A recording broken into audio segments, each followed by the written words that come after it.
What's going on, everybody? It's Nick Payne with Face Mask Fantasy, and today, there's a running back I want to talk about. A running back that looks to have a prime opportunity, given the situation, is a late-round flyer, a guy that you can have with your last pick in pretty much any draft, a deep stash that many are trying to identify along the same lines as to what happened last year with Jacksonville's James Robinson when he finished as the RB7. That's Atlanta Falcons undrafted free agent Javian Hawkins. Hawkins was an early declare for the draft. He was a sophomore out of Louisville, but he ended up going undrafted. Landed in as good a spot as he possibly could have with the Falcons, who have a ton of vacated carries. Between Todd Gurley, Brian Hill, and Ito Smith, all of whom are no longer with the team. But between the three of them, had 358 carries in 2020.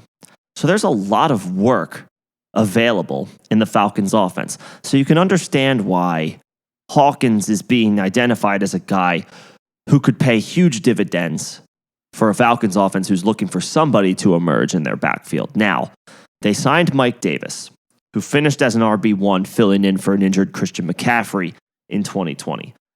Davis, right now, sits atop the depth chart and is the favorite to soak up most of those touches. But he's not going to do it alone. And with Gurley, Hill, and Smith all gone, somebody's going to have to step up. And while many people like Hawkins and his skill set, right now the Falcons' depth chart has Cordero Patterson as the second option behind Davis. Quadri Allison is the third stringer, who was with the team last year, and Tony Brooks-James, who has played an incredibly minimal role in his 2 years in the NFL so far. So it's not exactly a standout group, which means Hawkins is absolutely going to get an opportunity to make his mark. Something that can be difficult for undrafted free agents, but it's not unheard of. Where some fantasy drafters are falling into a bit of a trap, however, I think is everyone's looking for the next James Robinson. The running back who comes out of nowhere. You don't really hear about him until about a couple weeks before the season begins. He ends up taking over the job and relative to expectations completely sets the world on fire, indicated by his RB7 finish. So naturally, everybody wants to find the next guy to do something like that. Hawkins is a trendy pick to be the next James Robinson in 2021 because it's an unsettled backfield with a lot of work available. So it begs the question, can Javian Hawkins be the 2021 version of James Robinson?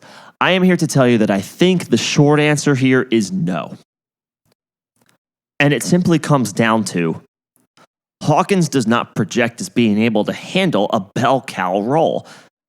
James Robinson, quite simply, has 40 pounds on Javian Hawkins. Hawkins is a smaller guy.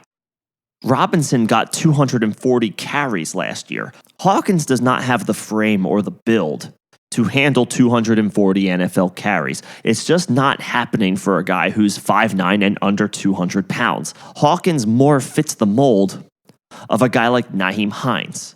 He's smaller. He looks like he could be an excellent change of pace option in the backfield. And while he didn't catch the ball a ton at Louisville, the tape seems to suggest that he could be better in that role than what Louisville asked of him while he was in college. So I absolutely think he can make an impact on third downs, be that change of pace to Mike Davis, who will get the first and second down work and the goal line work. But Hawkins has a chance to catch a decent amount of passes. He could catch 35 to 40 balls. The Falcons are going to be throwing the ball a ton. I still think that as a team, they're not very good, and their defense is going to continue to give up a ton of points. So Hawkins absolutely has a chance to see the field a lot because I think the Falcons are going to be in a lot of passing situations. I think that plays well to Hawkins' strengths, even though it should be noted Mike Davis, again, in a fill-in role last year with the Panthers, caught 59 passes himself. So Davis is not a slouch in the passing game. So he's going to get third down work as well. So that's going to carve into what I think is the potential for Hawkins' role with the Falcons. And not to mention, he still has to actually make the team. He's an undrafted free agent. The team did not invest any draft capital in him. Therefore, he is still a risk if you are drafting in July and early August without the depth chart being finalized. Do I think Hawkins has an opportunity to be an RB1 like James Robinson last year with Jacksonville? No. I think his size holds him back. I think the projected workload will hold him back. There's just no way that you can expect Javian Hawkins to be able to handle 240 carries. I do think he could handle, say, 75 carries and catch 50 passes. We could see something like that. We could see something like Nyheim Hines' rookie year with the Colts, where he was the third down back, but he still got 85 carries. In Nyheim Hines' rookie year, he finished as the RB27.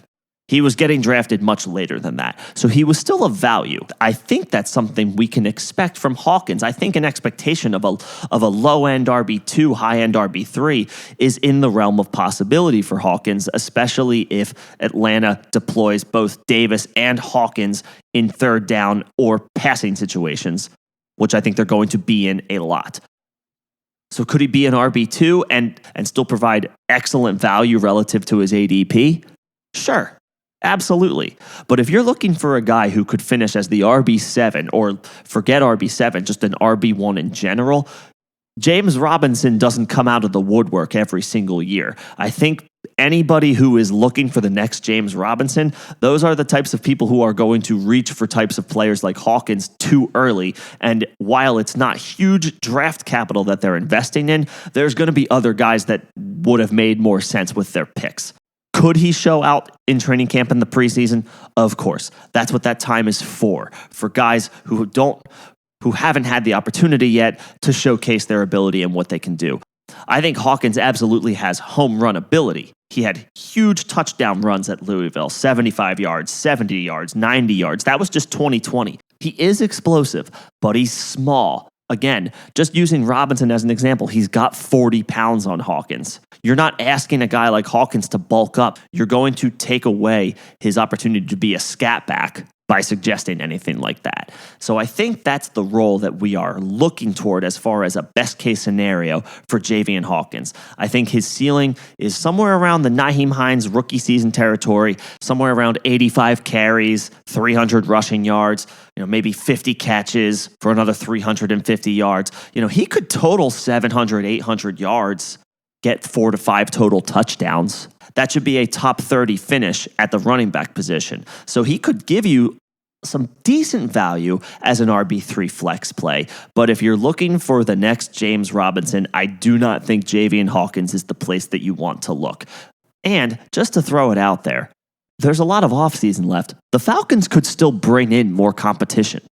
There are running backs that the Falcons could bring in to this backfield before we actually hit week 1. So while I hate to be the one to pump the brakes on a hype train, I think I need to do that here with Hawkins. You can still draft him at the end of drafts, maybe specifically best ball drafts, and hope that he's able to put in some RB3, maybe low-end RB2 weeks here and there, maybe a couple of times, 2, 3, maybe 4 weeks. Anything beyond that, I think, is unrealistic as far as expectations. And I just don't think you can compare Robinson and Hawkins as far as expected workload. So if you're looking for that, if you're looking for the 2021 version of James Robinson, there are other deep stashes that definitely have that opportunity. Hawkins is not that guy. So what do you guys think? Do you agree? Do you feel the same way that I do? Do you disagree? Do you think Hawkins has as good a chance as anybody in this backfield, and therefore he's tantalizing? He's interesting. He's someone you have on your radar as a deep sleeper, a late round pick, and a potential steal of the draft. Let me know. We can have a conversation about this. Drop some comments below. Till then, this is Nick Payne with Face Mask Fantasy, producing fantasy content for you each and every day. Don't forget to subscribe. Thanks for listening.